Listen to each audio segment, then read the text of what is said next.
Gue udah pernah buat video mengenai flu burung ini dari tahun lalu, lebih tepatnya di bulan Mei tahun 2024. Di video itu gue ngomong panjang lebar ya tentang potensi pandemi berikutnya yang mungkin saja terjadi, dan kandidat penyakit berikutnya itu adalah flu burung, ya kemungkinan paling besarnya.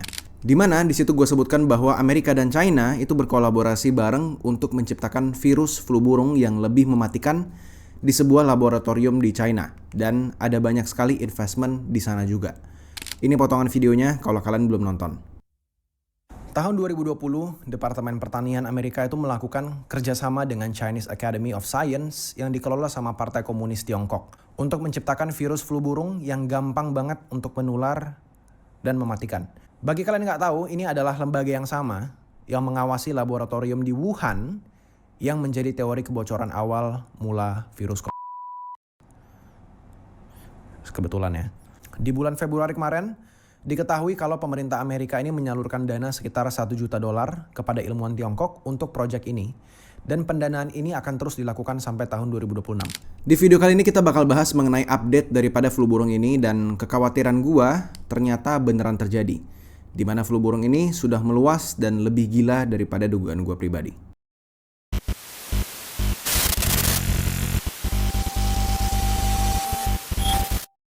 Bagi yang belum kenal gue, nama gue Josh Kultom, dan di video YouTube channel ini, gue suka ngebahas tentang konspirasi dunia, AI, kripto, dan lainnya. Silahkan di subscribe channel ini karena pastinya masih banyak cerita seru lainnya. Dan gue pribadi juga punya sosmed lainnya di Instagram, TikTok, dan Twitter dengan nama akun Josh Rafge. Di situ kalian bisa ketemu konten yang lebih berbeda.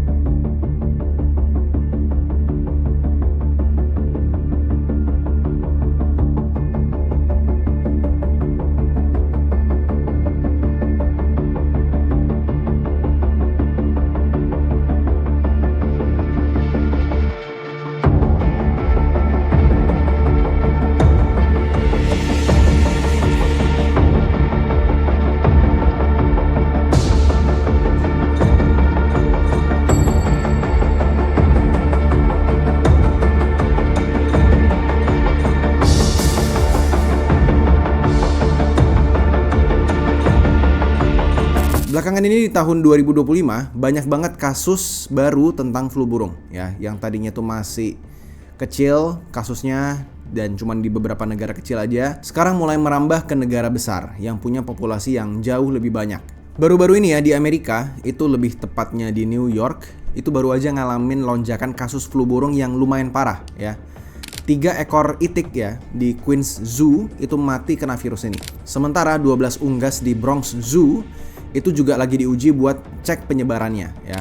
Wildlife Conservation Society ini langsung mindahin burung-burung yang rentan ke tempat yang lebih aman gara-gara kejadian ini. Selain itu ya, Gubernur Kathy Hochul memutuskan untuk menutup semua pasar unggas hidup di New York City juga, plus 3 kabupaten di sekitarnya setelah ketahuan ya ada 7 kasus flu burung juga di sana. Penutupan ini bakal berlangsung selama 5 hari buat ngebersihin dan sterilin tempat-tempat itu katanya, biar virusnya nggak makin menyebar. Dampaknya juga kerasa di harga telur di New York City ya. Beberapa toko itu sampai ngejual telur itu butiran, satu-satuan.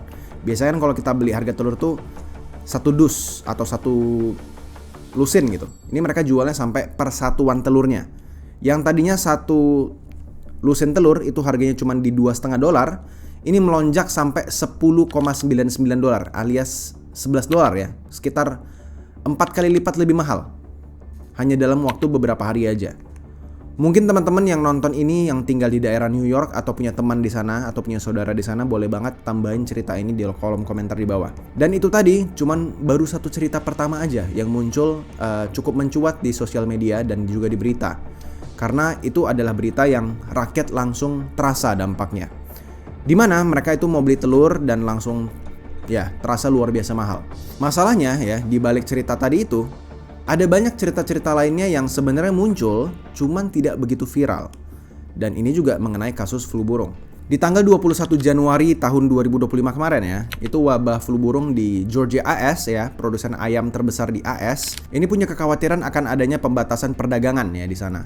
Karena setelah diketahui, itu sekitar 45.500 ayam petelur di Elbert County itu dinyatakan positif oleh virus ini dan menjadikannya kasus pertama pada unggas komersial di Georgia. Pada tanggal 27 Januari tahun 2025 kemarin juga, otoritas kesehatan Inggris itu mendeteksi juga adanya kasus flu burung H5N1 pada seorang individu di tengah Inggris ya. Infeksi ini terjadi melalui kontak yang sangat dekat dan cukup berkepanjangan juga sama unggas yang terinfeksi. Pada tanggal 5 Februari 2025 ya, Departemen Pertanian AS ini mendeteksi strain baru H5N1 yang dikenal sebagai genotype D1.1 pada sapi perah di Nevada. Sekarang sapi juga sudah kena. Strain ini tuh sebelumnya ditemukan cukup umum pada burung liar selama musim gugur dan juga di musim dingin ya. Cuman sekarang mulai menyebar kepada mamalia. Di tanggal 10 Februari tahun 2025 kemarin, di Nevada mengonfirmasi bahwa kasus pertama flu burung pada manusia, yaitu seorang pekerja peternakan sapi perah yang terpapar sapi terinfeksi. Jadi dari sapi sekarang ke manusia. Update dari pekerja yang mengalami infeksi ini pada saat ini sekarang mengalami pemulihan dan untungnya baik-baik aja. Lalu di tanggal 11 Februari 2025, bosnya melaporkan wabah flu burung H5N1 yang sangat patogenik yang ditemukan di sebuah peternakan unggas di kota Rogatica. Dari 80 ekor unggas ya, itu 3 mati akibat virus ini. Sementara sisanya itu dimusnahkan langsung di tempat untuk mencegah penyebaran lebih lanjut. Dan ini cuman beberapa kasus aja yang mencuat ke berita dan berhasil gue kumpulin. Ya, ini cuma di tahun 2025 aja. Belum yang ada di tahun 2024 yang ada di sekitar Desember, Oktober, November, akhir-akhir 2024 kemarin. Dan semoga aja beneran cuman ini doang ya. Nggak ada kasus lain yang nggak kedeteksi sama sekali. Walaupun gue sebenarnya juga cukup ragu kalau semuanya itu bener-bener kedeteksi. Sebenarnya gue bukan khawatir soal flu burungnya sebenarnya. Karena gue yakin kita itu bisa mengakali flu burung ini seperti di tahun 2000-an kemarin ya. Kalau kalian ingat, flu burung itu pernah heboh di sekitar tahun 2005 sampai tahun 2026. Gue juga cukup yakin kita bisa ngelawan penyakit ini dengan fasilitas kesehatan yang sudah tersedia sekarang sebenarnya. Walaupun ya sebenarnya kalau kita ngomongin penyakitnya, H5N1 itu sendiri lebih mematikan daripada penyakit yang kita alami di tahun 2020 kemarin. Tapi penyebarannya jauh lebih pelan. Yang gue khawatirin sebenarnya bukan penyakitnya, tapi adanya indikasi bahwa penyakit ini disponsori atau didukung oleh kelompok atau institusi tertentu untuk keuntungan pribadi. Kalian perlu tahu ya bahwa penyakit di tahun 2020 kemarin yang satu dunia itu alamin ya, setelah diselidiki cukup lama, CIA akhirnya berpendapat bahwa adanya indikasi kalau penyakit kemarin itu adalah buatan dari lab. Bukan gara-gara orang beli kelelawar di pasar, dia makan and then kena penyakitnya lalu menyebar dari sana di Wuhan. Bukan. Penyakit tersebut bocor atau dibocorkan oleh sebuah lab di Wuhan. Dan ini tuh pernyataan langsung dari CIA ya. Jadi bukan gua berspekulasi lagi di sini.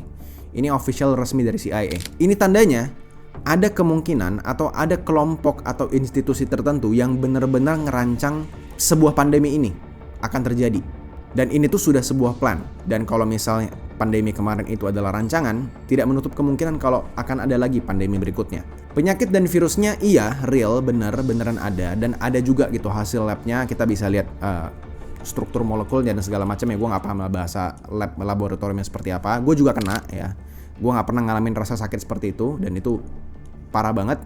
Tapi yang kena rugi itu bukan cuma orang-orang yang terkena penyakitnya aja dan jadi nggak bisa ngapa-ngapain gitu, cuma bisa tepar doang, nggak cuma itu doang ruginya. Tapi mandat atau aturan yang dikeluarkan pemerintah itu juga menurut gua sangat merugikan banyak orang ya.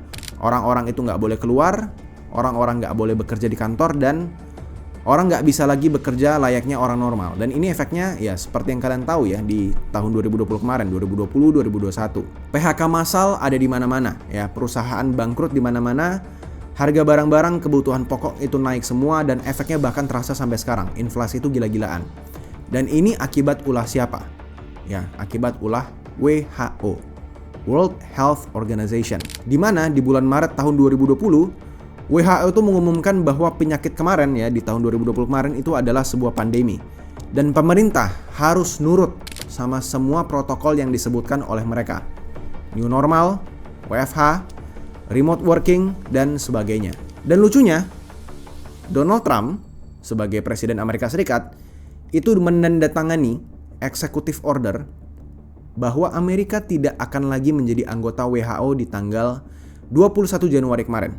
Dan ini efektif di tahun depannya, ya di tanggal 22 Januari tahun 2022. Alasannya apa? Sesimpel karena Donald Trump menganggap bahwa WHO tidak becus menangani kasus kemarin dan US sangat dirugikan akibat pandeminya. Yang padahal funding WHO sendiri itu 18% didukung oleh US sendirian.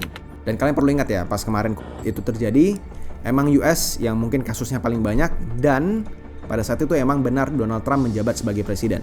Kalau ternyata cerita konspirasi yang beredar dari kemarin itu benar, bahwa iya, ini adalah buatan, dan ini untuk keuntungan segelintir kelompok atau segelintir institusi, entah itu untuk penjualan, entah itu untuk penjualan obat, untuk perusahaan farmasi, untuk perusakan harga aset di market, ya, untuk alasan mencetak uang lebih banyak supaya inflasi itu menggila dan orang kaya makin kaya. Menurut gua kita tetap harus punya rencana dalam menerima informasi seperti ini. Ya, kita nggak bisa sembarangan lagi atau diam saja ketika kita tahu ada kemungkinan kecil lah bisa gue bilang kalau ini akan terulang kembali.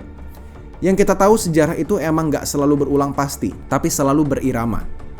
Yang jelas ketika amit-amit pandemi mulai tercium kembali nanti ke depannya, kita semua sudah harus punya bayangan apa yang mau kita lakukan nantinya. Amit-amit kalian dipecat, amit-amit kalian tiba-tiba perusahaannya bangkrut, ya, tiba-tiba sepi pembeli, amit-amit aset investasi kalian anjlok, kita sudah tahu harus ngapain.